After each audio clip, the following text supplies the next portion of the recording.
New Zealand ODI series के लिए team India की स्क्वाड अनाउंस हो गई है। वो सवाल जो फिर एक बार हमारे सामने आया था, उसका जवाब फिर एक बार हमें ना में मिला। मोहम्मद शमी का कमबैक। वो शमी जो पिछले 2 आईसीसी ओडीआई टूर्नामेंट्स में टीम इंडिया के लीड पेसर रहे, और इनसे जो भी कहा गया कि आप अपनी फिटनेस डोमेस्टिक क्रिकेट में दिखाइए, उन्होंने दिखाया। परफॉर्मेंस करके दिखाइए, वो भी दिखाया।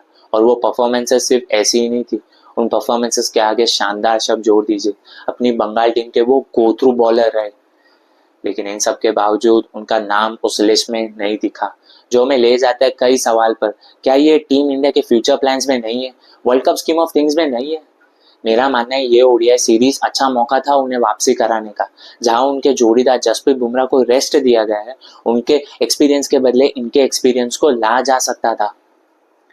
कई सारे सवाल। नंबर 4 पर भी सवाल है। श्रेयस अय्यर की वापसी पर यह तो अनुमान था कि ऋतुराज गायकवाड़ प्लेइंग 11 में नहीं होंगे, लेकिन यह अनुमान नहीं था कि वो पूरे स्क्वाड में ही नहीं होंगे। उनका स्क्वाड में ना होना ताज्जुब की बात है। सोचिए, रायपुर में शानदार सेंचुरी के बाद टीम में ही ना होना उस प्लेयर के कॉन्फिडेंस को कितना असर करेगा। और उनका ना होना एक और इंटरेस्टिंग सवाल खड़ा करता है कि श्रेयस अय्यर जो सब्जेक्ट टू फिटनेस है, वो अगर फिट नहीं हुए तो क्या टीम इंडिया ऋतुराज गायकवाड़ को फिर से वापस बुलाएगी? क्या ऋषभ पंत को नंबर 4 पर खिलाएगी? Interesting question. वेल, यह अनाउंसमेंट ही इतने क्वेश्चन मार्क से भरा हुआ था कि आप इस अनाउंसमेंट को फुल स्टॉप से नहीं, क्वेश्चन मार्क से एंड कर सकते हैं।